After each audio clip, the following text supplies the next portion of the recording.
Would you like to get more space out of your jet sled? How about a cargo rack? Stick around, I'm going to show you how I build this. Not only does this double your space for larger items on top, I can put my ice auger up here alongside my shanty. There's still plenty of room on either side. This is a large insulated shanty, weighs quite a bit. It's wiggly, but it's wiggly because the plastic is wiggly. This is solid. I can put all my other gear down below. I only have a couple items down there now. There's plenty of room for much more. And also, what's great about this is for transport or storage, or if you don't want to use it, it's all built on hinges, locking hinges. Both sides will fold down, or I could pull these pins like so and take this part right out, keep it away. These could stay locked down for use. Stick around, I'm going to show you how I built this. Show you what I purchased to use. First item is you're going to need 4 of these hairpin cotter pins. These are 5/8 by 7/8 inch. I picked these up at the local Tractor Supply. 4 total, so there's 2 in a package, 2 packages. Next thing are these hinges, locking hinges. They're for table legs actually, and I'm going to put links to every one of these items being used in the description down below. But these basically lock in place and squeeze and they close down. You're gonna need 4 of these. I'll put a link like I said. Now when I did get these, they were a little bit tight. I needed to take a screwdriver, I put it on a small anvil, and I just kind of bent these in a little bit, pound them in with a hammer, and bent a few pieces here, and that made it operate a lot smoother. Of course, once you have it together, it's gonna operate even smoother, but I just want to make it simple. So item number 2. Number 3, you're gonna need some of these 1/2-inch conduit connectors with the screws on each end. Now you'll be removing 1 screw, and I'll show you what we do with that in a second. So first thing I do is remove one of the screws. This one out here. Remove one of the screws from these collars. Do this on all 4 of them. This is 3/16, I believe. And you're going to want to drill that out real carefully. Now these are just aluminum. They drill pretty simple. And that's it for now. We will be drilling all the way through this, but I'll show you that step later on. This is just to start with. Do that on all 4 of your collars.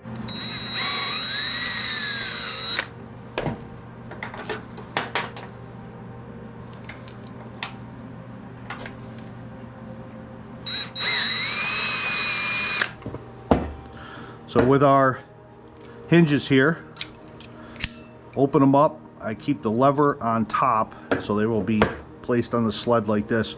But I want to cut off these ears right here. So I'll be removing this material here and here. I really don't have to do it up here, but I'm gonna, just to clean it up a little, I'm gonna remove all 4 of those ears. But before I do that, I'm gonna drill a couple more holes in this neighborhood area here. They don't have to be exact, just kind of lined up with these out this way here. That way we're going to have 4 anchor points to the sled. I'm going to use steel pop rivets for these, and I will show you them in a minute. But for now, let's drill the holes. I'm going to drill a hole here and here, and do that on all of them.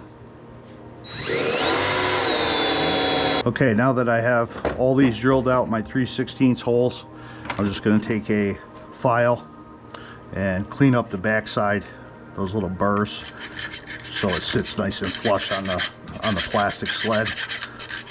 Okay, so now we have a 1/2-inch steel conduit, electrical conduit, and I'm going to measure out. I'm going to make mine 8 inches, and I'm going to cut 4 pieces at 8 inches. So we'll get to that. Once you got your 4 pieces cut equally 8 inches, there will be burrs, especially cutting with a reciprocating saw like I just did. So I'm just going to take them on a wire wheel and clean the edges up. quick idea when I was looking at this. I have some small stainless steel self-tapping screws, and just to make it a little easier to hold in place when I'm welding and just an added security, I think what I'm going to do is I'm going to try to line this up so it's pretty much 90 degrees and put a self-tapper right through this center hole right here so that it holds, and then I can still adjust it a little bit when I weld it. Make sure it's 90 degrees. I can still turn it a little bit, but I'll get as close as I can by eye, and that'll hold it in place so I can have a good clean weld. So let's try that out. I got these all welded up, put a bead on either side here, and they are perfect. So that's how you're going to end up with. And now these babies right here, screw side down, and I will attach those and tighten it as tight as I can with a Phillips screwdriver, and then I'm locking a vice grip on that screw and giving it that little bit extra.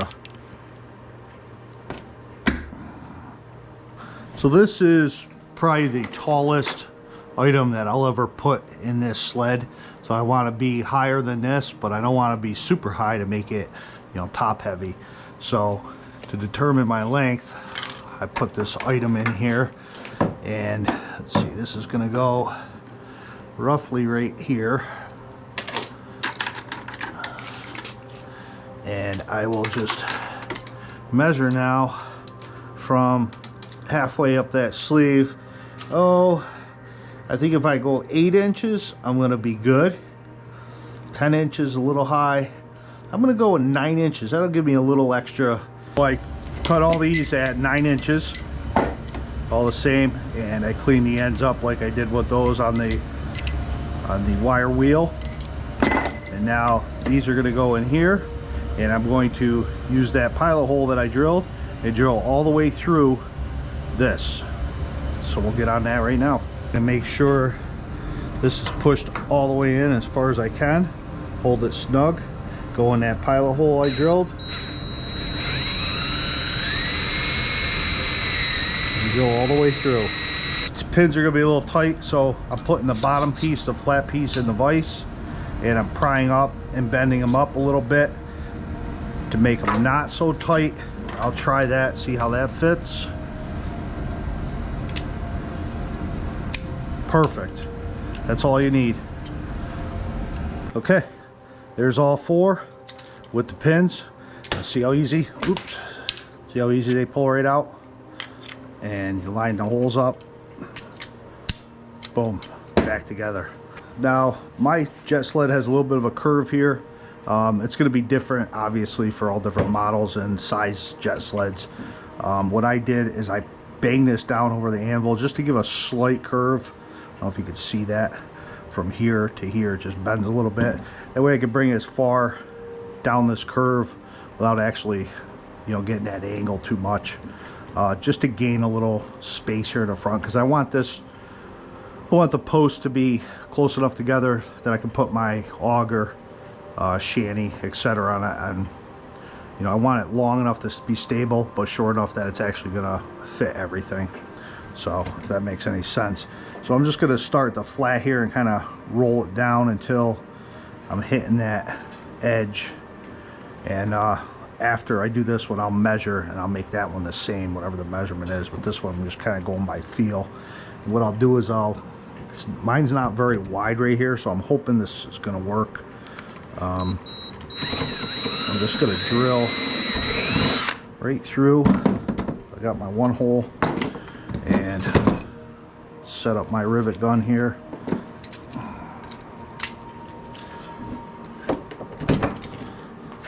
Nice and tight there.